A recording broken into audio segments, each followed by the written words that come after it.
ස්වභාවය. අපිට අහුවෙන ඝන දේවල්. ආපෝ කියන්නේ වැగిරෙන ස්වභාවය. ජලය. තේජෝ කියන්නේ උණුසුම. වායෝ කියන්නේ වායුමය ස්වභාවය. අපි හුස්ම ගන්න පිට කරන වායුව. පඨවි ආපෝ තේජෝ වායෝ අපි හොඳාකාරම දන්නවා මේ හතර නැති වුණොතින් එතන ජීවයක් පවතින්නේ නැහැ. පඨවි ධාතුව තියෙන්න ඕන, ආපෝ ධාතුව තියෙන්න ඕන, තේජෝ ධාතුව තියෙන්න ඕන, වායෝ ධාතුව තියෙන්න ඕන. මේ ධාතු හතරෙන් තමයි ජීවයා නිර්මාණය වෙලා තියෙන්නේ. එතකොට මේ සතර මහා ධාතු වලින් නිර්මාණය වුණු බව තමයි බුදුරජාණන් වහන්සේ මේ අග්ගඤ්ඤ සූත්‍රයේදී ඉතා ලස්සන විස්තරයක් තියෙනවා. අපේ හාමුදුරන්ට පුළුවන් ඒ ගැන හොයලා බලන්න, මේ ගැන අධ්‍යයනයක් කරන්න. මම මේ මතක් කිරීමක් කරන්නේ මෙතන අපි මේ පාඩමේදී මේ ගැන අපි ලොකුවට සඳහනක් කරන්නේ පොතෙත් ඒ වගේ ලොකුවට සඳහනක් නැහැ. නමුත් බුදුරජාණන් වහන්සේ දැනට අවුරුදු 2600කට ආසන්න පමණ කාලයකදී මේ ගැන උන්වහන්සේගේ යථාභූත ඥානෙ ලොවට දේශනා කළා තියෙන බව අපේ හාමුදුරුවෝ දැනගන්න ඕන. ඊළඟට අපි ඒ කොටස එතනින් අවසන් වෙනවා. ඊළඟට දැන් අපි ඔන්න සෞඛ්‍ය ගැන කතා කරනවා. දැන් සෞඛ්‍ය කියන්නේ මොකද්ද? මේ සෞඛ්‍ය කියන්නේ අර්ථය අපි කතා කරන්නේ මෙහිමයි. එතකොට මේ පාඩමේදී අපි කතා කරන තව කාරණා කීපයක්. ඒක තව එකක් දෙයක් තමයි අපි කතා කරන්නේ සෞඛ්‍ය කියන එකේ අර්ථය මොකක්ද? එතකොට මේ සෞඛ්‍ය කියන එක අර්ථ ගන්නලා තියෙන එක අපි පාවිච්චි කරන්නේ මේ ලෝක සෞඛ්‍ය සංවිධානයේ අර්ථ දැක්වීම අනුව තියෙන කාරණේ තමයි අපි මෙතෙන්දී කතා කරන්නේ. එතකොට ලෝක සෞඛ්‍ය සංවිධානයේ අර්ථ දැක්වීමට අනුව සෞඛ්‍ය කියන්නේ හුදෙක් ලෙඩ රෝග සහ දුබලතා වලින් තොරවීම පමණක් නොව කායික, මානසික, සමාජීය හා ආධ්‍යාත්මික යහපැවැත්මේ පූර්ණත්වයයි. එතකොට අපිට කෙනෙකුට කියන්න පුළුවන් දැන් අපි කායිකව නිරෝගී නම් මේ සමාජීය සහ ආධ්‍යාත්මික යහපැවැත්ම කියනවා නැතිනම් අන්න එයා අපි දැන් තේරුම් ගන්න ඕනේ එයා සෞඛ්‍යවත් පුද්ගලයෙක් බවට පත් වෙලා නැහැ. එයා සෞඛ්‍යවත් පුද්ගලයෙක් බවට පත් වෙන්න නම් කාරණා කිහිපයක් සම්පූර්ණ කරන්න ඕනේ. ලෙඩ රෝග සහ දුර්වල අපේ හම්දුරෝ මේ මියුට් එක ඔන් කරගන්න මේ ඔන් කරලා තියෙනවා ඕෆ් කරගන්න මියුට් එක ඉන්න බලන්න මම මියුට් එක ඕෆ් කරලා දාන්න පුළුවන්ද කියලා බලන්න. සමාජීය සහ කායික මානසික සමාජීය හා ආධ්‍යාත්මික යහපැවැත්මේ පූර්ණත්වය. එතකොට අපි තේරුම් ගන්න ඕනේ මේ කායික ස්වරූපයෙන් පමණක් අපිට මේ සෞඛ්‍ය කියන එක මනින්න බෑ. ඒකට මානසික ස්වභාවය. එයා සමාජයේ ගත කරන විලාසය කොහොමද? එයා ආධ්‍යාත්මික වශයෙන් මොනවද එයා එකතු කරගෙන ජීවිතේට තියෙන්නේ? අන්න ඒ කාරණා සියලුම දේවල් මේ අයත් වෙනවා සෞඛ්‍ය කියන කාරණයට. එතකොට අපි මේ කාරණා හතරක් සම්පූර්ණ වන කායික, මානසික, සමාජීය හා ආධ්‍යාත්මික යහපැවැත්ම කියන එක තමයි සංවිධානයේ අර්ථ දැක්වීම. පාඩම් බලන්න. එකේ දෙක ඒ කියන්නේ පූර්ණ සෞඛ්‍යයට අදාළ අංග තමයි අපි මෙතන කතා කරන්නේ. පූර්ණ සෞඛ්‍යයට අදාළ අංග කියන කාරණා ටික තමයි අපි මෙතන කතා කරන්නේ. ඒකේ පූර්ණ මේ සෞඛ්‍ය අර්ථය අපි කතා කරන කාරණා කීපයක් තියෙනවා. කායික යහපැවැත්ම මොකද්ද? මානසික යහපැවැත්ම කියන්නේ මොකක්ද? සමාජීය යහපැවැත්ම කියන්නේ මොකක්ද කියන කාරණා. එතකොට ඒ සහ ආධ්‍යාත්මික යහපැවැත්ම. එතකොට අපි කායික යහපැවැත්ම යටතේ අපි කතා කරන දේවල් තමයි මේ තියෙන්නේ. ලෙඩ රෝග වලින් තොරවීම. ඒක අපිට සාමාන්‍යයෙන් සරලව තේරෙනවා. අපිට ලෙඩ හැදිලා තියෙනවා නම් අපිට ඉතින් එහාට මුකුත්ම කරගන්න බැරි තත්වයක් ඇති වෙනවා. ඊළඟ ප්‍රශස්ත ශරීර ස්කන්ධය දර්ශකය. අපේ පවත්වා ගත යුතු උසට සරලන බරක් තියෙනවා. ඒක අපේ හාමුදුරුවෝ BMI දර්ශකය කියන අර්ථයේ පාඩමේදී 3 වසරේදී සහ 4 වසරේදී ඉගෙන ගන්නවා. 5 පන්තියේදී අපි මේ ගැන ලොකුවට කතා කරන්නේ නැහැ. 3 පන්තියේ සහ 4 පන්තියේ පොතේ මේ ප්‍රශස්ත ශරීර ස්කන්ධ දර්ශකය කියන එක අපි කතා කරනවා බොඩි මාස් ඉන්ඩෙක්ස් කියන යටතේ. අපි ඉතින් කියන්නේ බොඩි මාස් ඉන්ඩෙක්ස් කියලා BMI අගය. එතකොට ඒකේ සඳහන් වෙන්නේ තමන්ගේ බර උස මීටර වලින් අරගෙන වර්ග කරලා බෙදුවාම එන ගාන. සාමාන්‍යයෙන් පවතින ඕන ප්‍රමාණයක් තියෙනවා. අන්න ඒ ප්‍රමාණය පවතින ඕන. එහෙම ප්‍රශස්ත ශරීර ස්කන්ධ දර්ශකයක් තියෙනවා නම් තමන්ට අන්න එයා නිරෝගී. ඊළඟට මනා ශාරීරික යෝග්‍යතාව. එහෙනම් අපිට එදිනෙදා කටයුතු කරගෙන කිසිම රෝග තත්වයක් නැතුව අපිට එදිනෙදා කටයුතු ටික කරගෙන යාමේ හැකියාව තමයි මේ කතා කරන්නේ. ඊළඟට ක්‍රියාශීලී බව. අපි කියන්නේ බොහොම ඇක්ටිව් කියලා. ක්‍රියාශීලී බව තමයි මේකෙන් කල්පනා. ඒතර කායික යහපැවැත්ම අපිට හොයා බලන්න පුළුවන් ලක්ෂණ කීපයක් තමයි මේ තියෙන්නේ. ලෙඩ රෝග වලින් තොරවීම, ප්‍රශස්ත ශරීර ස්කන්ධ දර්ශකය, මනා ශාරීරික යෝග්‍යතාව, ක්‍රියාශීලී බව.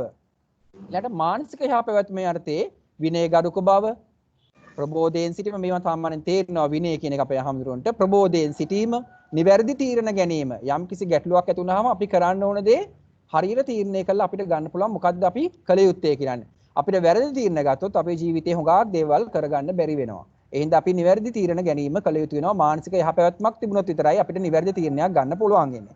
ඊළඟ මානසික පීඩනය පාලනය කර ගැනීම. මානසික පීඩනයට ලක්වන කාරණා අපි ළඟා කරගන්න හොඳ නැහැ කිසිසේත්ම. ඒ මානසික පීඩනය පාලනය කරගන්න ඕනේ. එහෙම නැති වුණොත් ආතතිය ඇති වෙනවා. වෙනත් ලෙඩ රෝග ඒ ඔස්සේ ඇතිවීමේ හැකියාවක් අපට ඇති වෙනවා. ඒ හින්දා අපි මානසික පීඩනය පාලනය කරගන්න. ඒ කියන්නේ විභාගයේ ලඟ වෙනකොට ඔක්කොම පාඩම් කරන්න යන නරකයි. ඒවා අපි ක්‍රමානුකූලව වේලාසනින් සූදානම් වෙලා විභාගයට එහෙම මුහුණ දෙන්න ඕන. දැන් හුඟක් දරුවෝ ඉන්නවා විභාගෙ කිට්ටු වෙලා තමයි පාඩම් කරන්නේ. ඉතින් එහෙම වුණොතින් අපිට විභාගයේ ඉහළ ඉලක්කයක් කරා යන්න බැරි වෙනවා. ඒ හින්දා අපි වේලාසනින් සූදානම් විය යුතු වෙනවා. ඊළඟට සමාජීය යහපැවැත්ම යටතේ මෙතන වැරදිලා තියෙන්නේ මේ උන් කියලා වැදලා තියෙන්නේ මෙතන අන් අය තේරුම් ගැනීමේ හැකියාව. අන් අය තේරුම් ගැනීමේ හැකියාව. ඒක අපිට තේරෙනවා හුඟක් මේක පැහැදිලි කරන්න දෙයක් නැහැ. අන් අයගේ හැඟීම් කොහොමද? ඒගොල්ලන්ට අපව තේරෙන්නේ කොහොමද? ඒවා අපිට තේරුම් ගැනීමේ හැකියාවක් තියෙන්න ඕන. අන් අයගේ සංවේදී භාවය. ඊළඟ නීති රීති වලට ගරු කිරීම. රටේ පවතිනවා නම් යම්කිසි නීතියක්, සෞඛ්‍ය හෝ වෙන නීතියක්, සිවිල් නීතියක්, ඒ නීති වලට ගරු කිරීම. දැන් මේ දවස්වල නම් සෞඛ්‍ය නීති ගොඩාක් තියෙනවා. අපි යන්නේ නීති රීති වලට ගරු කිරීම. ඒක තමයි සමාජීය යහපැවැත්මට හේතු වෙන්නේ. සමාජීය යහපැවැත්ම අඩාල වෙනවා මේ නීති රීති වලට ගරු කිරීම නොකළොත්. දැන් අපි කියනවා දැන් මේ නිරෝධායනය කරනවා අපි මේ COVID-19 තියෙන වෛරසයේ තියෙන පුද්ගලයන් පිට රටින් එන. දැන් අපි ඒ අය නිරෝධායනයේ ඉන්න ඕන කියලා කියනවා. අපි එතනින් ඉවත් වෙලා යනවා. අපි ඒකට සමාජයේ මේ රෝගය දෙන කෙනෙක් බවට පත් වෙනවා. නීති රීති වලට ගරු කිරීමක් නැතුව Tamanට ඕන ආකාරයට ක්‍රියාත්මක වෙනවා. එහෙම කිරීම සුදුසු නෑ. නීති රීති වලට ගරු කරන්න ඕන. විශේෂයෙන්ම දැන් මේ අවස්ථාවේදී නම් සෞඛ්‍ය නීති රීති වලට ගරු කිරීම ඉතාම වැදගත් වෙනවා. ඊළඟට සහයෝගයෙන් වැඩ කිරීම. අන් අය සමග සහයෝගයෙන් එකතු වෙලා වැඩ බෙදා හදාගෙන කරන්න ඕනේ. එයාට උදව් කරන්න ඕන. ඒ වගේ දේවල්. ඊළඟට නායකත්වය හා අනුගාමිකත්වය. අපිට අපි හොඳ සමාජීය යහපැවැත්මක් තියෙන කෙනෙක් නම් අපිට අන් අයට නායකත්වයක් දෙන්න පුළුවන්. නායකත්ව ලක්ෂණ තමයි ඉවසීම, කැපවීම, කළමනාකරණය, ඊළඟට කණ්ඩායම් හැඟීම්, සුහදශීලී භාවය, නායකත්වය ලක්ෂණ. අන්නේ නායකත්ව ලක්ෂණ අපි ගාව තියෙන්න ඕන. ඊළඟට අනුගාමිකත්වය කියලා එකක් තියෙනවා. අපිට මේ අනුගාමිකත්වය කියන්නේ එක අපේ හාමුදුරුවෝ කවුරු හරි කියන්න පුළුවන් මේ අනුගාමිකත්වය කියන්න පුළුවන්. මියුට් එක ඔන් කරලා අපේ දන්න කවුරුහරි හාමුදුරුවෝ කෙනෙක් ඉන්නවා නම් කියන්න බෑ මොකද්ද මේ අනුගාමිකත්වය කියන්නේ කියන එක බලන්න කියන්න හාමුදුරුවෝ කෙනෙක් ඉන්නවා නම් කියන්න පුළුවන්. අපේ හාමුදුරුවන්ට කියන්න පුළුවන්ද මේ අනුගාමිකත්වය කියන්නේ මොකද්ද කියලා? කාටද පුළුවන් කියන්න? හරි මම පැහැදිලි කරලා දෙනවා. අනුගාමිකත්වය කියන්නේ දැන් අපි නායකයෙකු යටතේ අපිට වැඩ කරන්න සිද්ධ වෙනවා. අපි උදාහරණයක් අපේ ආයතන ප්‍රධානියා යටතේ. අපේ දැන් පිරිවෙනක් නම් පිරිවෙනේ පරණාධිපති හාමුදුරුවෝ යටතේ ගුරුවරුන්ට ශිෂ්‍යයන්ට වැඩ කරන්න වෙනවා. ඒතකොට මේ පිරිවෙනේ පොදු අරමුණු කිහිපයක් තියෙනවා. ඒ අරමුණු ඉෂ්ට සිද්ධ කරගන්න නම් ඉෂ්ට සිද්ධ කරගන්න ඒ නායකයා යටතේ ඒ අරමුණු ඉටු කර ගැනීම සඳහා දැන් පිරිවෙනක නම් විභාග ප්‍රතිඵල වෙනකුත් තරඟවලට සහභාගී වීම ඒ වගේ ඒවා අපිට ඕන තරම් තියෙනවා. එතකොට ඒවා ළඟා කර ගැනීම සඳහා ඉෂ්ට සිද්ධ කර ගැනීම සඳහා සහයෝගයෙන් යුතුව කටයුතු කිරීමේ හැකියාව තමයි අපි අනුගාමිකත්වය කියන එකකින් අදහස් කරන්නේ. ඊළඟට ආධ්‍යාත්මික යහපැවැත්ම.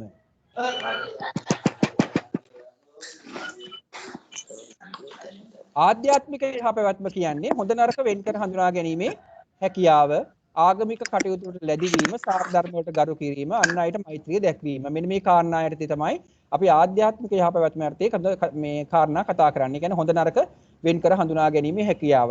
දැන් අපිට නම් බුදුදහමේ අපි පන්සිල් ආරක්ෂා කරන නිසා අපිට හොඳ නරක වෙන් කර හඳුනා ගැනීමේ යම් තාක් දුරට අපිට හැකියාව තියෙනවා. නෙමෙයි හොඳටම තියෙනවා. අපි පන්සිල් ටික ආරක්ෂා වෙනවා නම් අපිට හොඳ නරක වෙන් කර ගැනීමේ හැකියාව හොඳටම තියෙනවා.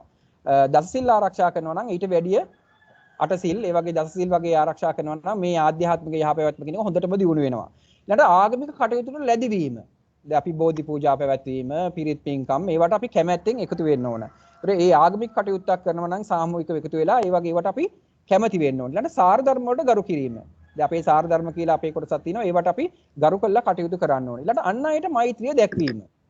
අපි අන් අයට මෛත්‍රිය කරුණාව දක්වන්න ඕන. සතා සිව්පාවය සිට වෘක්ෂලතා ආදියට මිනිස්යන්ට මේ හැම දෙනාටම පෘථිවියට පවා අපි මෛත්‍රිය දක්වන්න ඕනේ. එහෙම මෛත්‍රිය නොදැක්වීම නිසා තමයි මේ දැන් ස්වාභාවික විපාත උවදුරු මිනිසුන්ට ගොඩාක් පරිසරයෙන් එල්ල වෙලා තියෙන්නේ. අපි මේ පරිසරයට පවා මෛත්‍රිය නොදැක්වීමේ හේතු කියලා එක්තරා වෙලාවකට අපිට හිතෙනවා.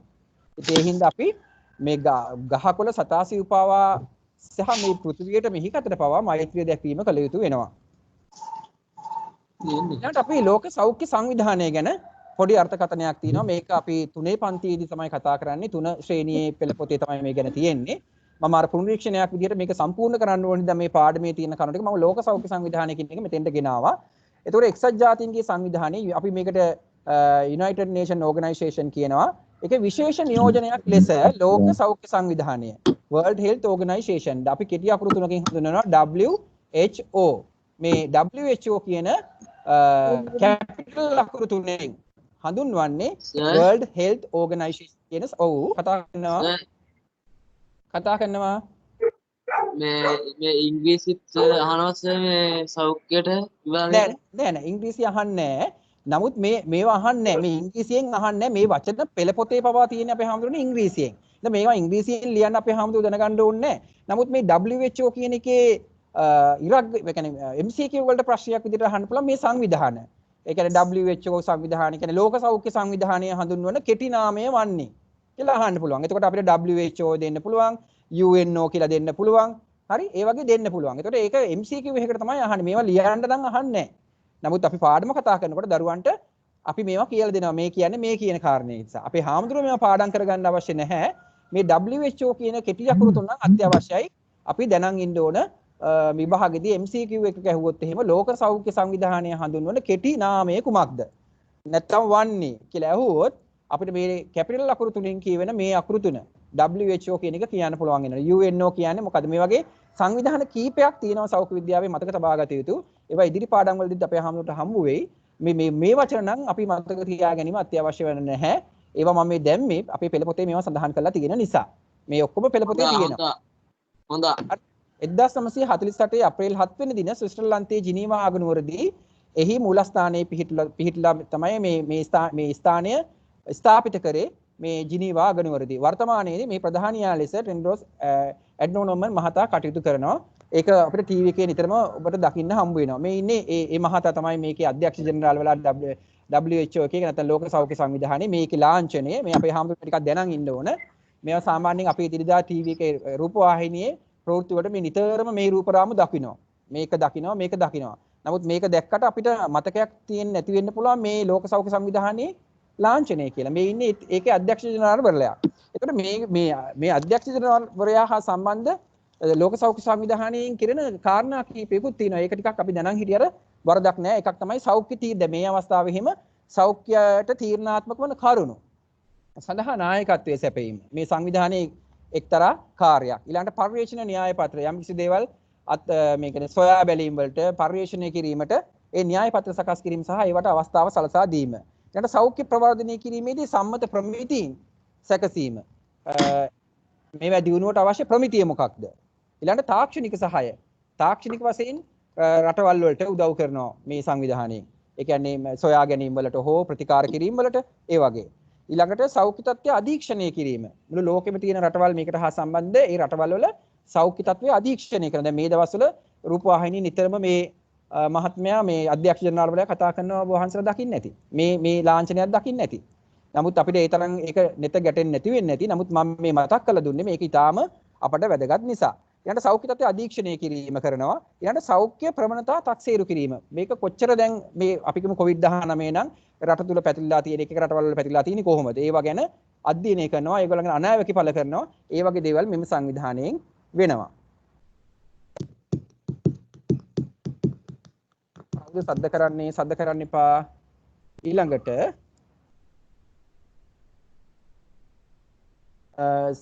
සෞඛ්‍ය අධ්‍යාපනයේ පොදු පරමාර්ථ කිහිපයක් තියෙනවා. දැන් අපි හැම දෙයකම පරමාර්ථයක් තියෙනවා අපේ. එතකොට අපි මේ සෞඛ්‍ය අධ්‍යාපනයේ ලබා ගන්නේ මොකටද? මොන වගේ දෙයක් හින්දාද අපි මේ සෞඛ්‍ය විෂය ඉගෙන ගන්නෙ? ඒතර ඒවැ පරමාර්ථ කිහිපයක් තියෙනවා. එකක් තමයි අධ්‍යාපනයේ සාර්ථක කර ගැනීමට වෙහෙස වීමට හැකියවීම. ස්ක්‍රීන් එක පේනවා නේද? ආමුදුරන්ට ස්ක්‍රීන් එක පේනවද? පේනවනේ. හරි. එතකොට මේ අධ්‍යාපනයේ පරමාර්ථ තමයි එකක් අධ්‍යාපනයේ සාර්ථක කර ගැනීමට වෙහෙස වීමට හැකියවීම. මේ අපිට වෙහෙස වෙලා වැඩ කරන්න පුළුවන් වෙනවා අපි නිරෝගී නම්. ඊළඟ ඵලදායී ආගමික සමාජීය කටයුතු වල යෙදීමට හැකියවීම. අසල්වාසීන් අතර ඔබට වටිනාකමක් හිමිවීම. හරි? අපි නිරෝගී නම් අපිට අර කියපු පූර්ණ යහපැවැත්ම අපේ තියෙනවා නම් අපිට වටිනාකමක් තියෙනවා.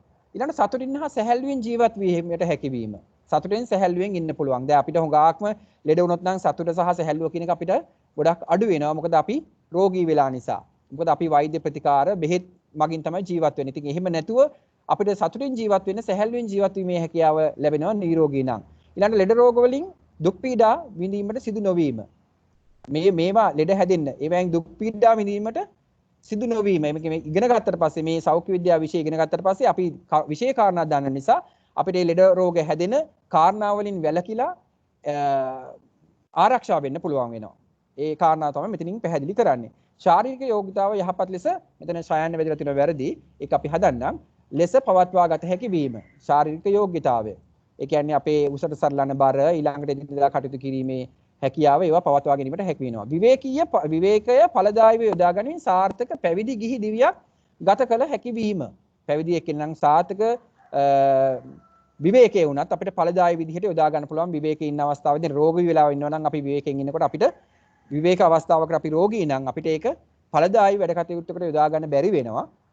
අපි විවේකීව ඉන්න අවස්ථාවකට අපිට ඵලදායී පොතක් කියවන්න, බණක් අහන්න, භාවනාවක් කරන්න, ඒ වගේ දෙයකට හෝ වෙනත් දෙයකට අපිට මේ විවේකයේ යොදා ගන්න පුළුවන් වෙනවා අපි නිරෝගී නම්.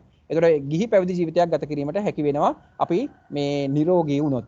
ඊළඟට ඖෂධ සඳහා අනවශ්‍ය වියදම අඩු වීම. දැන් හොඟා අපි දන්නවා අපිට ලෙඩ රෝග හැදුනහම මේ ఔෂධ මිලදී ගැනීමට විශාල වශයෙන් මුදල් වැය වෙනවා. එතකොට මේ මුදල් වැය වීම අපිට අඩු වෙනවා මේ ඖෂධ සඳහා යන අනවශ්‍ය වියදම්.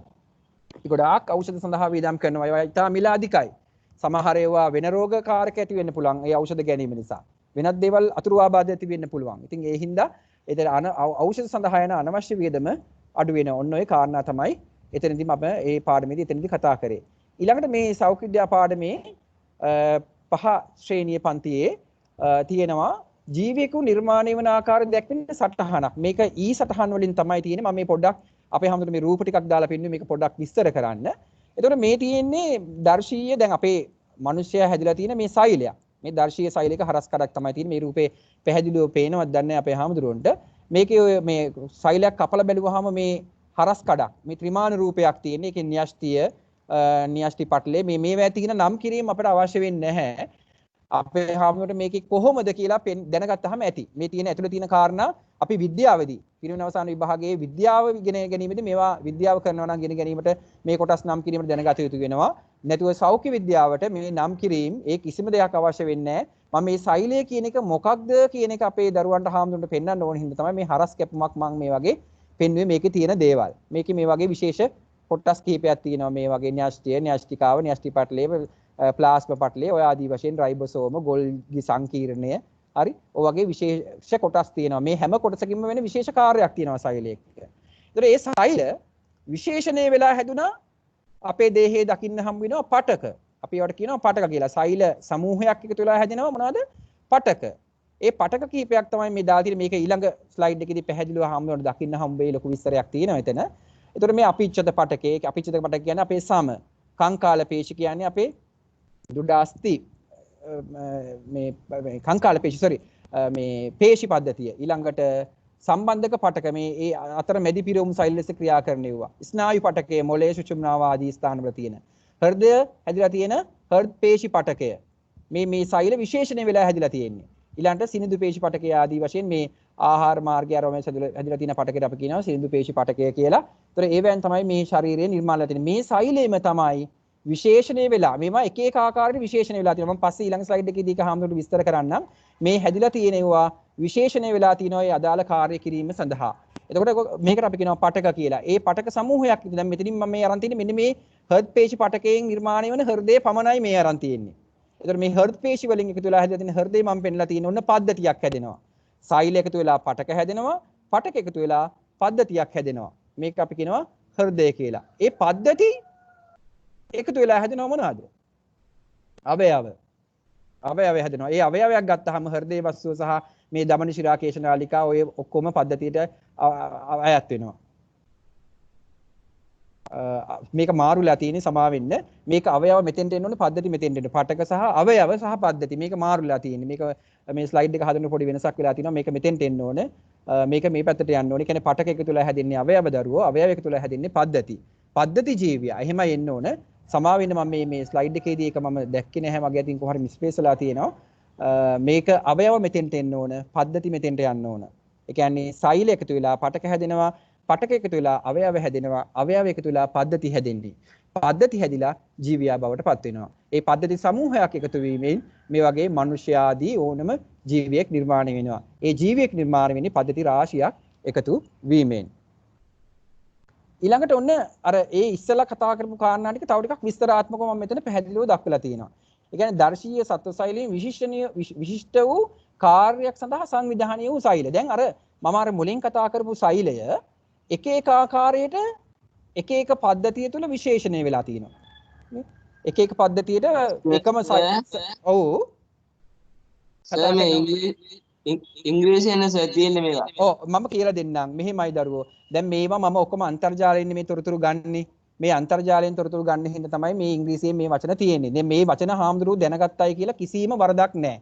මොකද මේ වචන හාමුදුරුවෝ දැනගන්නකොට ඉංග්‍රීසි භාෂාවේ තමන් මේ වචන මේ කිඩ්නි වකුගඩුව අක්මාව මේ කියන හැම වචනයක්ම ඉංග්‍රීසි භාෂාවෙදි දැනගන්න ඕන.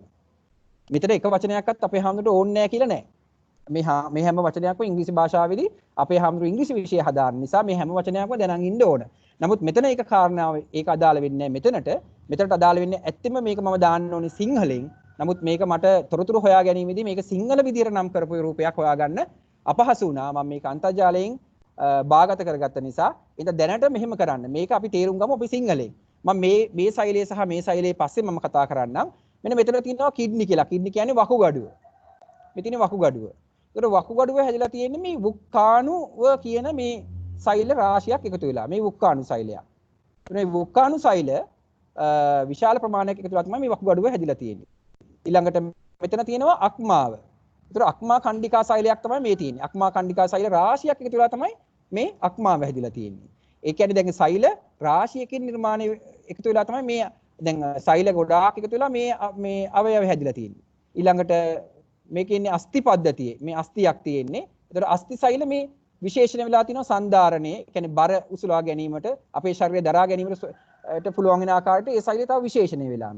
ඊළඟට මේ පෙනහළු වල හුස්ම ගන්න පුළුවන් වෙන්න. හුස්ම පිට ගන්න ආශ්වාස ප්‍රාශ්වාස යාන්ත්‍රණය හොඳින් කරන්න පුළුවන් වෙන්නේ මේ ගර්ථ.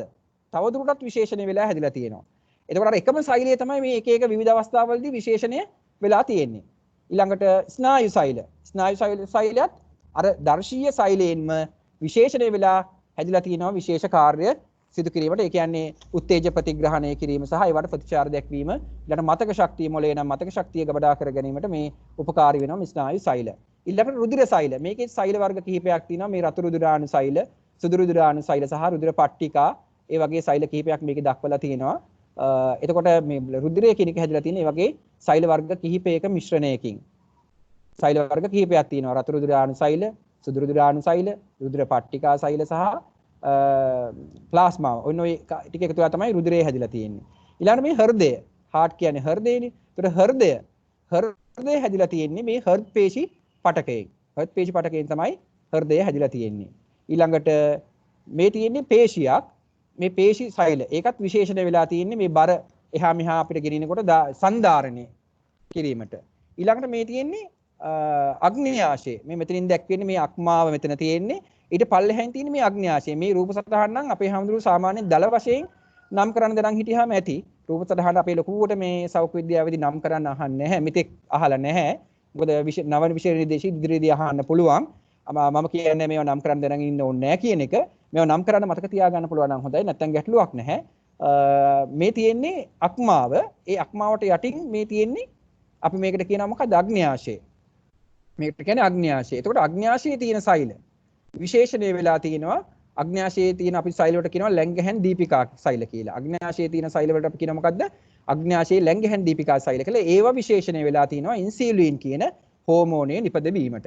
ඔන්න ඔය ආයදී වශයෙන් විශේෂණය වෙලා තියෙනවා. තව ඊළඟට මේ සෛල දෙකක් මම කිව්වා. මේ තියෙන සෛලය ශුක්‍ර සෛලයක් තියෙන. ඒවා පියාගේ පරම්පරාවේ තියෙන තොරතුරු ඊළඟ පරම්පරාවට ගෙන යාමේ හැකියාව තියෙන සෛල තමයි මේ තියෙන්නේ. ඒක විශේෂණ වෙලා තියෙන්නේ එක් පරම්පරාවක සිට අනෙක් පරම්පරාවට තම ලක්ෂණ ගෙන යාම සඳහා විශේෂණ වෙලා තියෙන්නේ. මේ තියෙන්නේ මව් සෛලයක්, ඩිම්බ සෛලයක්. ඒතර මවගේ තියෙන ලක්ෂණ ඊළඟ පරම්පරාවට ගෙන යාමට විශේෂණ වූ සෛලයක් තමයි මේ ඩිම්බ සෛලය.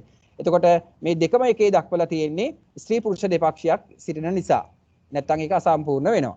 එතකොට මේ නම් මතක තබා ගැනීමට හාමුදුරුවෝ කරදර වෙන්න එපා.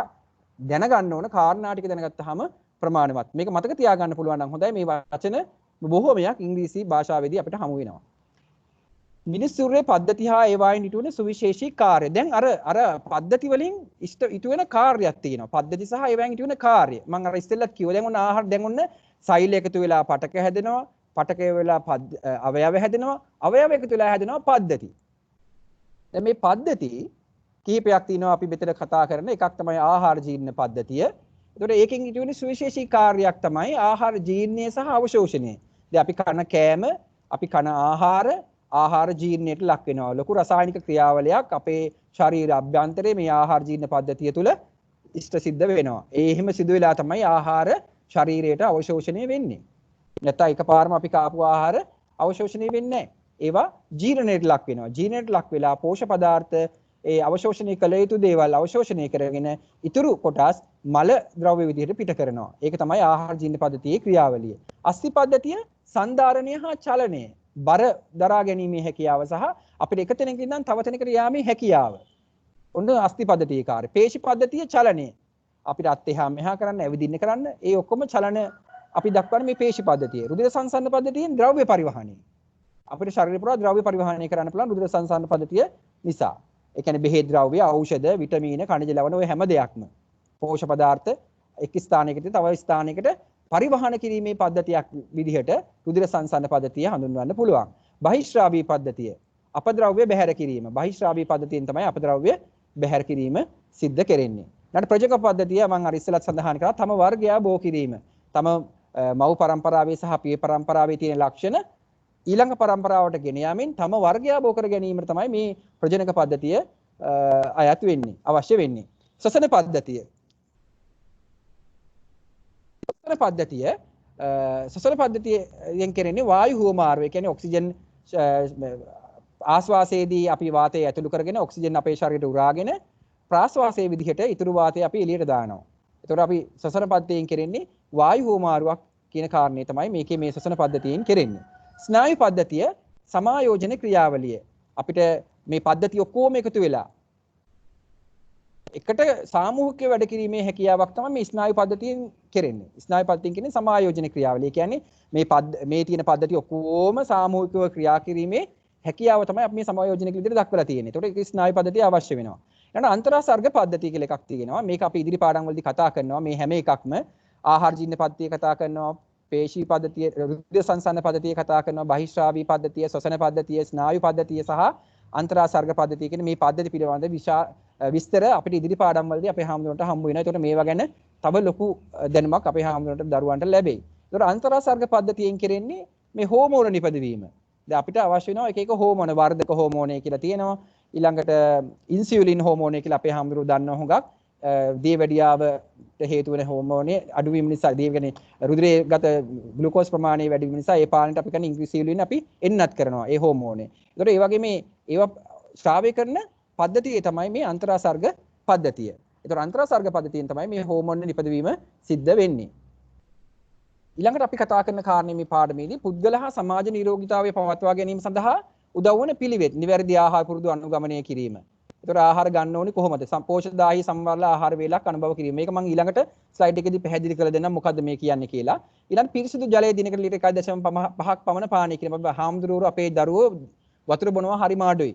එතකොට නිවාගත් ජලය සාමාන්‍ය ලීටර් 1.5ක්වත් දිනකට පානය කරන්න ඕනේ. නැත්නම් මුත්‍රාගල්, මුත්‍රා දැවිල්ල වගේ දේවල් ඇති වෙන්න පුළුවන්. ඊළඟට ලුණු මිරිස් මේදය අධික ආහාර පරිභෝජනය ගැනීමෙන් වැළකීම. මේක නිවැරදි ආහාර පුරුද්දක්. එහෙම වුණොත් මොකද වෙන්නේ?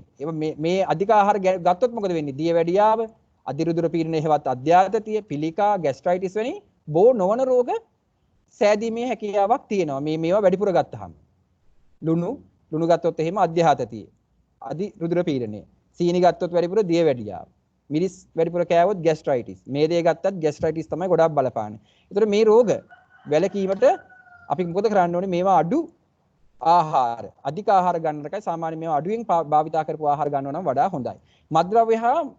මත්ද්‍රව්‍ය මද්යසාර සහ දුම් පානයෙන් වැළකීම. මේක අතිශයින්ම වැදගත්. මත්ද්‍රව්‍ය පානය කිරීම, මද්යසාර සහ දුම් පානය. අනිවාර්යයෙන්ම මේකෙන් වළකින්න ඕන. නිරෝගී ජීවිතයක් ගත කරන්න ඕන නම් මොකද මේ අපේ ශරීරයේ තියෙන සියලු පද්ධති වලට මත්ද්‍රව්‍ය, මද්යසාර සහ දුම්පානය ඊටාම බලපානවා. විශේෂයෙන්ම ශ්වසන පද්ධතිය. ඒ හින්දා මේ මත්ද්‍රව්‍ය, මද්යසාර සහ දුම්පානයෙන් වැළකීම අතිශය කාරණයක් මෙතන. ඔන්න මාර ඉස්සලා කතා කරා සම්බල ආහාර වේල ගැන. දැන් අපි ගන්න ආහාරය මෙතින ආහාර පිරමීඩය කියලා එකක් තියෙනවා. මේක අපි 3 පන්තියේ අපේ 3 ශ්‍රේණියේ පොතේ තියෙන්නේ. මම මෙතෙන්ට පාඩම සම්පූර්ණ කිරීමට මේක එතෙන්ට එකතු කරලා තියෙන්නේ. බලන්න මෙතන වැඩිපුර තියෙන්නේ මේවා. මොනවද? බත් පාන්, ධාන්‍ය, අල, බතල ආදී දේවල්. ඒ කියන්නේ අල වර්ග සහ බත් පාන්. ඔය කියනවා අපි දිනපතා කොටස් 6ක් 11ක්. ඒ කියන්නේ මේවට සාපේක්ෂව මේවෙන් ඒ වගේ 11 ගුණයක් වගේ අපි ආහාරට ගන්න ඕනේ. මේකේ ප්‍රමාණයක් අපිට කියන්න විදිහක් නැහැ.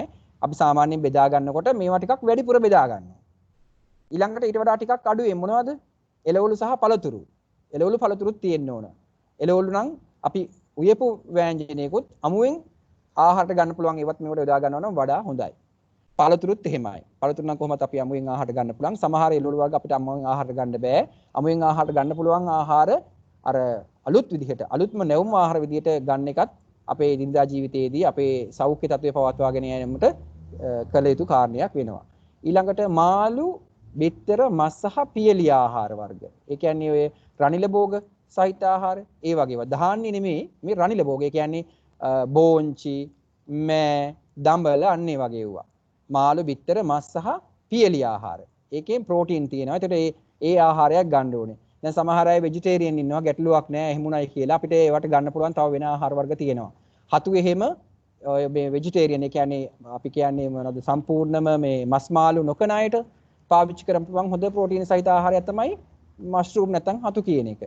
ඉතින් අපිට මස් මාළු වළඳන්නේ නැති කන්නේ නැති දරුවෙකුට අපිට පුළුවන් හතු ඒ වෙනුවට අපිට ආහාර ගන්න. ඊටාම පෝෂ්‍යදායී මේ වගේ තියෙන ප්‍රෝටීන හැම එකක්ම ඒකේ තියෙනවා. ඊටා පෝෂ්‍යදායී.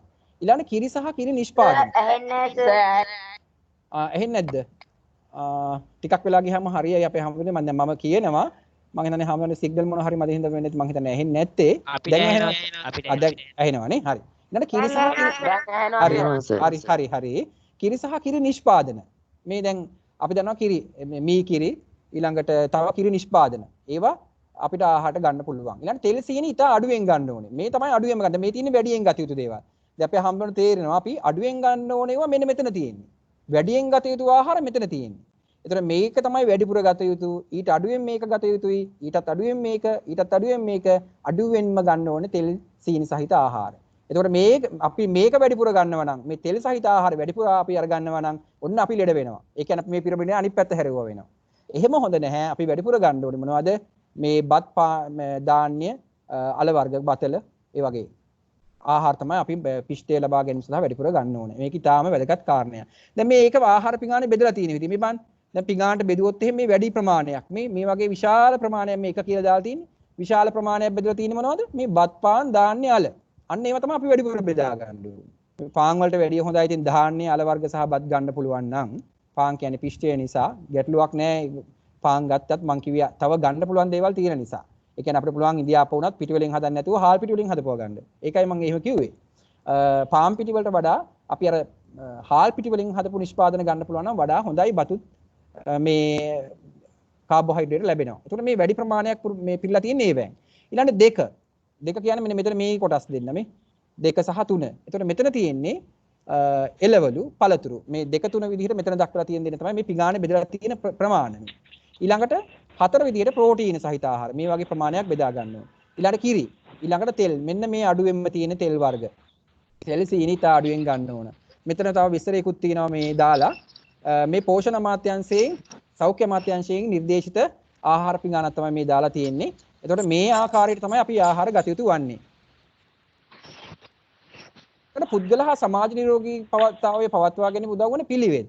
එකක් තමයි ක්‍රියාකාරී දිවිපැවැත්ම හා නිතිපතා ව්‍යායාම වල නිරත වීම. අවම වශයෙන් දිනකට විනාඩි 30ක්වත් පමණ සිරුර වෙහෙසෙන ආකාරයට ක්‍රියාකාරකම් වල නිරත වෙනවා. උදාහරණයක් විදිහට සක්මන් කිරීම, ඇවිදීම, ඇමදීම අපිට මේ වගේ දේවල් හාමුදුරුවන්ට කරන්න පුළුවන්. ඊළඟ නිසි ශරීර ස්කන්ධ දර්ශකයක් පවත්වා ගැනීම. මම ඉස්සෙල්ලා සඳහන් කරා උසට සරලන බරක් පවත්වා ගැනීම. අර කාබෝහයිඩ්‍රේට පිෂ්ඨ සහිත ආහාර වැඩිපුර ගත්තාම ඒවා අපි හිතනවා එච්චරම් ගැටලුවක් නැහැ කියලා. නමුත් ඒවා පසුකාලීනව ශරීරයේ කොලෙස්ටරෝල් විදිහට තැන්පත් වෙනවා. අපි හිතනවා පිෂ්ඨය වැඩිපුර ගත්තට ගැටලුවක් නැහැ කියලා. නමුත් ඒක කාලයක යෑමෙන් අක්මාව ඔස්සේ අක්මාවේ ක්‍රියාකාරීත්වය නිසා ඒවා කොලෙස්ටරෝල් බවට පත් වෙලා තැන්පත් වෙනවා. ඒ හින්දා ඒවත් වැඩිපුර ගන්න අවශ්‍ය වෙන්නේ නැහැ. ඊළඟට පුද්ගල හා සමාජීය නිරෝගීතාවය පවත්වා ගැනීම දවන පිළිවෙත් පෞද්ගලික සහ පොදු පිරිසුදුකම රැක ගැනීම. දිනපතා දෙවරක් දත් මැදීම මේවා සාමාන්‍ය පොදු කාරණා. දිනපතා ස්නානය කිරීම, ඇඳුම් හා තමන් පරිහරණය කරන භාණ්ඩ පිරිසුදු තබා ගැනීම අතිශයින් වැදගත්. අනිත් අයට ලෙඩ බෝ වෙන්න පුළුවන්. සමේ රෝග වගේ දේවල් අනිත් අයට මේ ඇඳුම් වලින් බෝ වෙන්න පුළුවන්. ඒ හින්දා ඒ තමන් පරිහරණය කරන භාණ්ඩ ඊටාම් පිරිසුදු තබා ගන්න ඕනේ. පොදුවේ පරිහරණය කරන එක වලකින්න ඕනේ තමන් පාවිච්චි කරන පුද්ගලික දේවල්. ඇඳුම් හා තමන් පාවිච්චි කරන භාණ්ඩ. ඊළඟට නිවෙස පාසල පිරිවෙන ඇතුළු තමාවට පරිසරයේ පිරිසුදුව පවත්වා ගැනීම. ඒක පුද්ගලික හා පොදු සෞඛ්‍ය පවත්වා ගැනීමට හේතුවක් වෙනවා. මොකද අවට පරිසරයේ අපිරිසුදු වුණොත් එහෙම ඩෙන්ගු වැනි රෝගී තත්ත්වයන් ඇතිවීමේ හැකියාවක් පවතිනවා. පරිසරය පවිත්‍රව තබා ගැනීම මගින් රෝග පැතිරී යාම වැළැක්වීමට පියවර ගැනීම. අපිට පුළුවන් අපේ පිරිවෙන් පරිසරය ඉතා පිරිසුදු තබා ගන්න. අපි දන්නවා ඵලදායීතාවයේ යටතේ පිරිවෙන් විශාල වශයෙන් ඒ අනුව කටයුතු කරනවා. එතකොට ඒ අනුව කටයුතු කිරීමෙන් මොකද වෙන්නේ? මේ රෝග පැතිරී යාම අතිශයින් වළකිනවා. ඵලදායී පිරිවෙනක මොකද්ද හඳුනන්නේ? මොකක් හරි කිව්වද? හරි. පරිසරයේ පවිත්‍රව තබා ගැනීම මගින් මේ රෝග පැතිරී යාම වළක්වීමට පියවර ගැනීම කරන්න පුළුවන්. ඊළඟ මීයන් කැරපොත්තන් මැස්සන් මදුරන් වැනි රෝග වාහක සතුන් බෝවීම වැළැක්වීමට පියවර ගැනීම. ඒක මම ඔය ඉස්සෙල්ලා පාඩමේදී සඳහන් කරා. අපේ හැමෝටම මතක ඇති. පුද්ගල හා සමාජ නිරෝගීතාවයට පවත්වා උදව් වන තව පිළිවෙතක් තමයි ප්‍රමාණවත් පරිදි නිින්ද හා විවේක ගැනීම. අපිට නිින්ද සහ විවේකද අපි හිතනවා නිින්ද යන්න ඕනේ නැහැ, එච්චර විවේක ගන්න ඕනේ නැහැ, වැඩ කරාට එච්චර ගැටලුවක් නැහැ කියලා. නමුත් එහෙම නෙමෙයි. අවශ්‍ය නිින්ද ප්‍රමාණයක් තියෙන සාමාන්‍යයෙන් පැය 6ක් වගේ නිදා ගැනීම අත්‍යවශ්‍යයි. පාඩම් කරන කෙනෙක් නම් පැය 8ක් වගේවත් නිදිය ගන්න ඕන. සැතපෙන්න ඕනේ හාමුදුර කෙනෙක් නම්. ඊළඟට විවේක ගැනීමත් එහෙමයි. විවේකත් ගන්න ඕනේ. මේ අපේ ශරීරයේ තියෙන අවයවට විවේකය අවශ්‍යයි. විවේක ගැනීම අපි කළ යුතු දෙයක්. දිනකට පැය 6ක් 8ක් නිදා ගැනීම, මානසික ආතතිය පාලනය කිරීම, ඒ කියන්නේ අභියෝගයට මුහුණ දීමට අවශ්‍ය ශක්තිය වර්ධනය කිරීම තමයි මේකෙන් වෙන්නේ. අභියෝගයක් ආවම මානසික ආතතිය තියෙනවා නම් අපිට ඒකට මුහුණ දෙන්න බැරුව යනවා. සරල දිවි පැවැත්ම, අල්පේච්ඡ ජීවිතය කියන එකෙන් අදහස් කරන්නේ ඕකයි. අත්‍යවශ්‍ය දෙයින් පමණක් සෑහීමකටපත් වී සතුටින් ජීවත් වීම. අපි මහා ලොකු දේවල් බලාපොරොත්තු වෙන්නේ නැතිව තමාට ලැබුණු දෙයින් සතුටින් අල්පේච්ඡ ජීවිතයක් ගත කිරීමට අපි පුරුදු වෙන්න ඕන. සරල දිවි පැවැත්ම කියන අදහස් කරන්නේ ඒකයි. සෞන්දර්යාත්මක හා නිර්මාණශීලී ක්‍රියාකාරකම් වල නිරත වීම. සින්දුවක් අහන එක අර්ථවත් සින්දුවක් ඒ වගේ දේවල් ඇහුවට ගැටලුවක් නෑ. නිර්මාණශීලී ක්‍රියාකාරකම් වල නිරත වීම. මොනවා හරි නිර්මාණයක් කරන එක, චිත්‍රයක් අඳින එක, ඒ වගේ දේවල් කරන්න පුළුවන්. භාවනාව හා යෝග ක්‍රියාකාරකම් වල නිරත වීම. භාවනාව කිරීම කරන්න පුළුවන්. යෝග කියන එකත් අපේ හාමුදුරුවෝ දන්නවා. ඒ වගේ ක්‍රියාකාරකම් වල නිරත වෙන්නත් පුළුවන්. ඊළඟට ආගමානුකූලව ජීවත් වීම. ආගම දහමට ලැබිව ජීවත් වෙන්න පුළුවන්. ඊළඟට පුද්ගල හා සමාජ නිරෝගීතාව පවත්වා ගැනීමට උදව් වන පිළිවෙත්. සම්මත නීති රීති පිළිපැදීම. එකක් තමයි කැලිකසල බැහැර කිරීමේ නීත්‍යානුකූලව සිදු කිරීම. දැන් අපි කුණු බැහැර කරනවා නම් අපිට ඕන ඕන විදිහට දාන්න බෑ. ඒවා වර්ග කරලා ක්‍රමානුකූල විදිහට තමයි බැහැර කරනවා. නැත්නම් පරිසර දූෂණයට ලක් වෙන්න පුළුවන්. මම මේක ඊළඟ ස්ලයිඩ් එකේ මේක පැහැදිලිව හාමුදුරුවෝට කියලා දෙනවා මේ ගැන. ඊට විදුලිය ජලය වැනි පොදු පහසුකම් අදාළ උපදෙස් පරිදි අර පිළිමැස්සෙන් භාවිතා කිරීම. දැන් ජල හිඟ කාලයක නම් ජලය අර පිළිමැස්සෙන් පාවිච්චි කරන්න ඕනේ. එතකොට විදුලියත් නැති වෙන්න පුළුවන් ජලය අපි අර පිළිමැස්සෙන් පාවිච්චි කරේ නැත්නම්. ඒ හින්දා මේ පොදු උපදෙස් අනුව කටයුතු කිරීම කළ යුතු වෙනවා. පොදු දේපල සුරක්ෂිතව පරිහරණය කිරීම. අපි පාවිච්චි කරන පොදු දේපල වලට හානි නොකර ඒවා ආරක්ෂා වන ආකාරයට කටයුතු කිරීම. කාන්තාවන් හා දරුවන් හිංසනයට පත් නොකිරීම. මේක අපේ හැමදෙරට එක ගැටලුවක් වෙන්නේ නැහැ. මේක දරුවන්ට ගැටලුවක් වෙන්නේ නැහැ. මේක දෙමව්පියෝ අතරින් හරි වැඩිහිටියෝ අතරින් තමයි ඔය වගේ දේවල් වෙන්නේ. කාන්තාවන් හා දරුවන් හිංසනයට පත් කිරීම නොකිරීම අපි කළ යුතු දෙයක් වෙනවා. ඊළඟට යහපත් සමාජ සම්බන්ධතාවයක් ඇති කර ගැනීම හා පවත්වා ගැනීම. සමාජයේ සමග හොඳ සුහදතාවයෙන් කටයුතු කිරීමේ හැකියාවක් තියෙන්න ඕනේ මේ කටයුතු කරනකොට. ඊළඟට පන්සලට පිරිවෙනට රටට සමාජීය උපරිම සේවයක් ලබා දීම. ඔන්න ඔය කාරණා ටික තමයි අපි එතෙන්දී කතා කරන්නේ. දැන් අර මම ඉස්සෙල්ලා කිව්වා කසල කළමනාකරණය කළ යුතු ක්‍රමවේදයක් තියෙනවා කියලා. ඒතකොට මේ කසල කළමනාකරණය කරනකොට අපි මේ විදිහට කරන්න ඕනේ. මේකෙත් බය වෙන්න එපා. මේ ඉංග්‍රීසි වචන තිබුණා. මේ හරි ලේසි වචන. එච්චර අමාරු වචන නෙමේ තියෙන්නේ. මේ e-waste කියලා තියෙනවා. සාමාන්‍යයෙන් ওই පරිගණක කැඩුනහම ඊළඟට මෙතන පේන්න තියෙන ඔය කැල්කියුලේටර් කැඩුනහම ටෝච් ඔය වගේ දේවල් ඉලෙක්ට්‍රොනික උපකරණ විදුලි බල්බ CFL LED ආදී ඒවා කැඩුනහම අපි නිසි ක්‍රමවේදයකට තමයි මේවා බැහැර කරන්න ඕනේ. නිකන් අපි එළියට විසික් කරලා දාන්න හොඳ නෑ. එතකොට මේවැය රසදිය තියෙනවා. මේවැය EM තියෙනවා. LED කියන ලෝහය. විද්‍යාව කරන අය දන්නවා අපේ හැමදෙරෝ EM කියන ලෝහය LED නැත්තම් ඒවා තියෙනවා. ඊළඟට රසදිය තියෙනවා. මේවා පරිසරයට එකතු වුණොත් අපේ භූගත ජලයට එකතු වුණොත් මේවා පසු කාලීනව අපිට ජල ඔක්කොම පද්ධති වලට එකතු වෙන්න පුළුවන්. ඒ හින්දා ජලය අපිරිසිදු වෙන්න පුළුවන්. ඒ හින්දා මේවා අපි ක්‍රමානුකූලව මේවා එකතු කරන ස්ථාන වලට තමයි දෙන්න ඕනේ. නිකන් එහෙම විසිකලා දාන්න නැතුව අපි පාවිච්චි කරන බැටරි කෑල්ල, ටෝච් බැටරි කෑල්ල පවා අපි ක්‍රමවේදයකට අනුව තමයි අපි දෙන්න ඕන, ඉවත් කරන්න ඕන. නැතුව අපි කෙලින්ම පොළොවට දාන එක සුදුසු නෑ. ඒවා දි รา පත් වෙන්නෙත් නෑ. කාලය ගෑවෙමින් ඒකේ තියෙන රසායනික ද්‍රව්‍ය පොළොවට භූගත ජලයට එකතු වෙන්න පුළුවන්. ඒක හානිකරයි.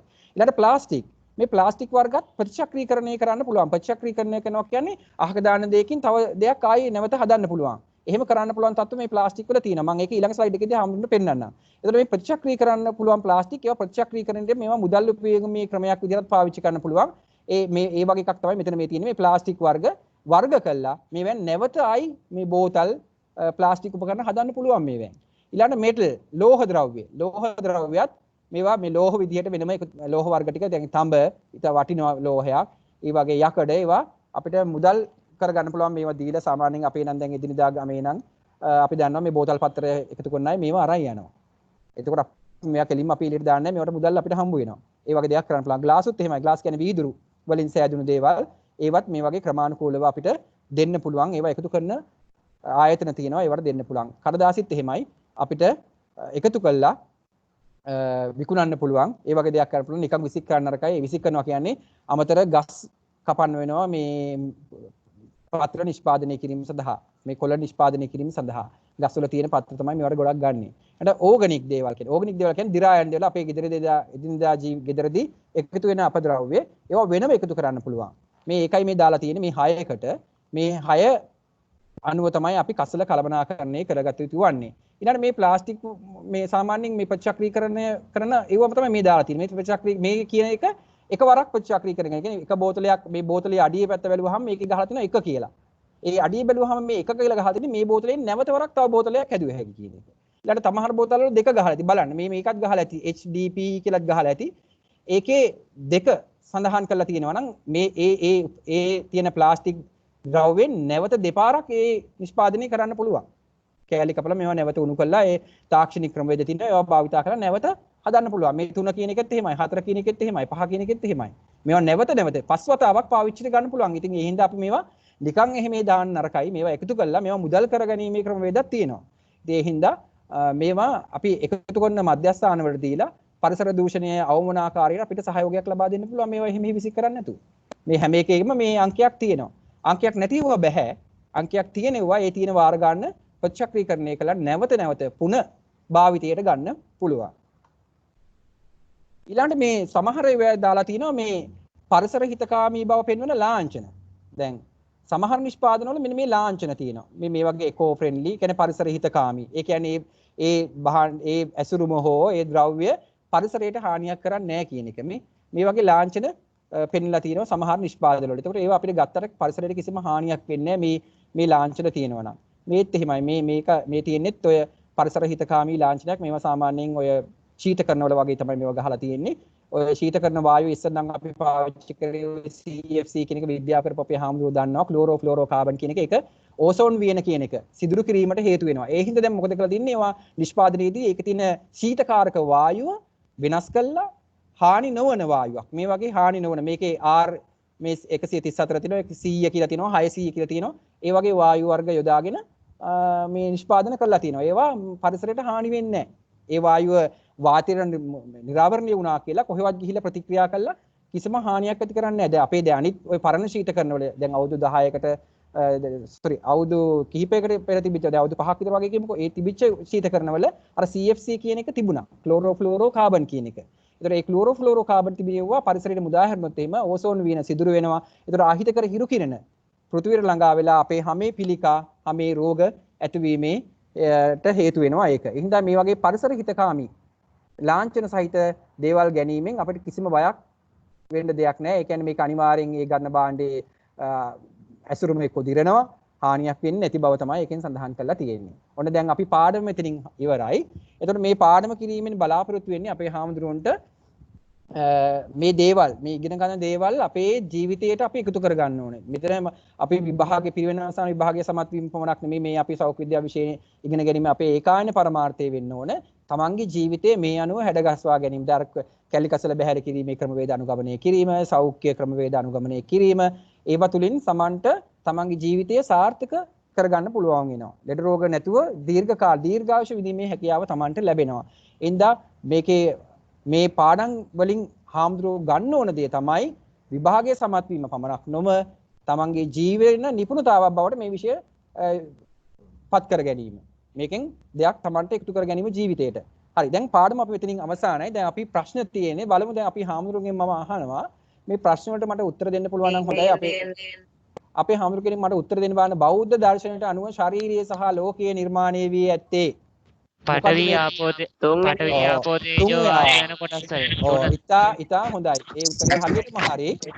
කිසි තර්කයක් නැහැ. බෞද්ධ දර්ශනයට අනුව ශරීරය හා ලෝකීය නිර්මාණය වෙලා තියෙන්නේ බුද්ධ දේශනාවේ තියෙන පඨවි ආපෝ තේජෝ වායෝ කියන මේ කොටස් වලින් කියන එක. පිළිතුර හරි. පළවෙනි ප්‍රශ්නෙට නිවැරදි පිළිතුර 3. ඊළඟට බාහිර පරිසරයේ ඇති උත්තේජන ප්‍රතිචාර දැක්වීම සිදු කරනු ලබන්නේ. මට හාමුදුරුවෝ උත්තර දෙන්න බාන තව කවුරු හරි කෙනෙක් මේක ඕන් කළා. ස්නායු පද්ධතිය. ස්නායු පද්ධතිය. පාඩම හොඳට තේරිලා තියෙනවා. හරි. ඊට කුඩා කාලයේ සිට ගිහිගෙයින් නික්ම මේක අහගන්න හාමුදුරුවනේ. කුඩා කාලයේ සිට ගිහිගෙයින් නික්ම සසුනට පැමිණි භික්ෂුන් වහන්සේලාගේ කායික මානසික සමාජීය හා ආධ්‍යාත්මික යහපැවැත්ම සඳහා පිරිවෙන් පරිසරය සෞඛ්‍යවත්ව පවත්වා ගත යුතු වේ. ඉහත කද කළු අකුරින් සඳහන් ප්‍රකාශය පැහැදිලි වනසේ දක්වා ඇති වඩාත් සුදුසු වචනය වන්නේ. ඒකේ මොකද? සෞඛ්‍ය ප්‍රවර්ධනයලු පූර්ණ සෞඛ්‍යයයි. පූර්ණ සෞඛ්‍ය. හරි. තා හොඳයි. පූර්ණ සෞඛ්‍ය. හොඳයි. හරි දැක්කයි අපේ හම්බුනේ. තව ප්‍රශ්නයක් තියෙනවා. මේක අපේ හම්බුනේ සුපුරුදු ප්‍රශ්නයක්. මම කව ප්‍රශ්න පත්‍රයේ 39 40 ප්‍රශ්නේ. මේක තමයි සාමාන්‍යයෙන් අපේ හම්බුනට අමාරු ප්‍රශ්නේ. බලන්න මේක දිහා හොඳට. පහස නහන් ABCD සිද්ධ යුගල අධ්‍යයනය කොට ප්‍රශ්න අංක 4 5 ප්‍රශ්න වලට පිළිතුරු සපයන්න. බලමු මේක මම පොඩි වෙලාවක් දෙන්නම්. අපේ හම්බුනේ මේ ස්ලයිඩ් එක දිහා බලලා මට කියන්න බෑන උත්තර. මේ තියෙන්නේ A කියන එක. මේ කියන්නේ B කියන එක. මේ තියෙන්නේ C. මේ යුගල තියෙන්නේ මේකයි. හරි සර්. බලන්න මේක උත්තරේ හොයන්න බෑන මම සුළු වෙලාවක් දෙන්නම් අපේ හම්බුනට. උත්තර හොයාගෙන තියාගන්න මම අහුවාම කියන්න. මට කියන්න බෑන මේ 4 වෙනි ප්‍රශ්නෙට උත්තරේ මොකක්ද කියලා. CD 4 D CD 4 හතරවෙනි එක 4 වෙනි එකට CD බලමු මොකක්ද දෙන්නේ කියලා උත්තරේ අපි. CD 4 වෙනි එකට එන්නේ CD. ඉතාලම හොඳයි. උත්තරේ හරියටම හරි. ඒ කියන්නේ අපේ හාමුදුරුවෝ මේ පාඩමේ ගන්න ඕන දේ අරන් තියෙනවා. සරල දීපැවැත්ම කියන එක වැඩි වෙනකොට මානසික ආතතිය අඩු වෙනවා. කසල බැහැල කිරීමේ නීත්‍යානුකූලව සිදු කිරීම කරාම ඒක වැඩි වෙනකොට පරිසර දූෂණය අවම වෙනවා. ඊළඟට මේකේ ලුණු සීනි මිරිස් මේදේ සහිත ආහාර පරිභෝජනය අපි උපරිම කරොත් එහෙම මේවා ඇතිවීමේ හැකියාවත් වැඩි වෙනවා. එහෙනම් මීයන් කරපොත්තන් මැස්සන් මැදුරුවන් වැනි රෝග වාහක සතුන් බෝවීම වැඩි වෙනකොට රෝග සෑදීමේ හැකියාවත් වැඩි වෙනවා. එතකොට වැඩිවීම මේ හැම එකේම මම කිව්වා බලනකොට එකක් වැඩි වෙනකොට අනිත් එක අඩු වෙනවද වැඩි වෙනවද කියලා තමයි බලන්න ඕන. වෙන මොනවාක්වත් බලන්න අවශ්‍ය නැහැ. මේ පැත්තේ තියෙන ඒවා වැඩි වෙනවද කියලා බලන්න වැඩි වෙනකොට මේ පැත්තේ මොකද්ද වෙන්නේ කියලා තමයි බලන්න ඕනේ. එතකොට මේ පැත්තේ වැඩි වෙනකොට මේ පැත්තේ අඩු වෙනවා නම් ඒක අර මම ඉස්සෙල්ලා කිව්වා වගේ ප්‍රතිලෝමයි. මේක වැඩි වෙනවා නම් මේ පැත්තත් වැඩි වෙනවා නම් අපි කියනවා අනුලෝම සමානුපාතිකයි කියලා. එතකොට මේක එහෙනම් සරල ද්වි පැවැත්ම මානසික ආතතිය කියන එක මොකද්ද වෙන්නේ? මේක වැඩි වෙනකොට මේක මොකද වෙන්නේ? මානසික ආතතිය. සරල ද්වි පැවැත්ම වැඩි වෙනකොට මානසික ආතතිය මොකද වෙන්නේ? මානසික ආතතිය අඩු වෙනවා. ද්වි පැවැත්ම සරල වෙනකොට මානසික ආතතිය අඩු වෙනවා. එහෙනම් ඒක වෙන්නේ අඩු වෙනවා. ඊළඟට කැලිකසල බැහැර කිරීම නීත්‍යානුකූලව සිදු කිරීම වැඩි වෙනකොට පරිසර දූෂණය මොකද වෙන්නේ? අඩු වෙනවා. ඇයි මේක නීත්‍යානුකූලවනේ කරන්නේ? අර අපි ඉස්සෙල්ලා කිව්වා වගේ ක්‍රමවේද අනුගමනය කළා. කසල බැහැර කිරීමේ ක්‍රමවේද. අර පරිගණක උත්තරේ එන්නේ මේකේ හරි අපේ හාමුදුරුවෝ උත්තර දුන්නා හරි. මේකේ උත්තරේ CD මම මේ ටිකක් පැහැදිලි කරන එකයි කරන්නේ. උතාම හොඳයි උත්තරේ දුන්නා. අපේ හාමුදුරුවෝ හරි දක්ෂයි. මේ උත්තරය CD හරි. මේ උත්තරේ නිවැරදි උත්තරයක් දුන්නා අපේ හාමුදුරුවෝ හොඳයි. එතකොට මම මේ පැහැදිලි කිරීම කරන්නේ ලුණු සීනි මිරිස් මේවා කමා වැදිලා නැහැ. ලුණු සීනි මිරිස් හෝ මේදේ සහිත ආහාර පරිභෝජනය කිරීම වැඩි වෙනකොට මේ රෝග ඇතිවීමේ හැකියාවත් මොකද වෙන්නේ?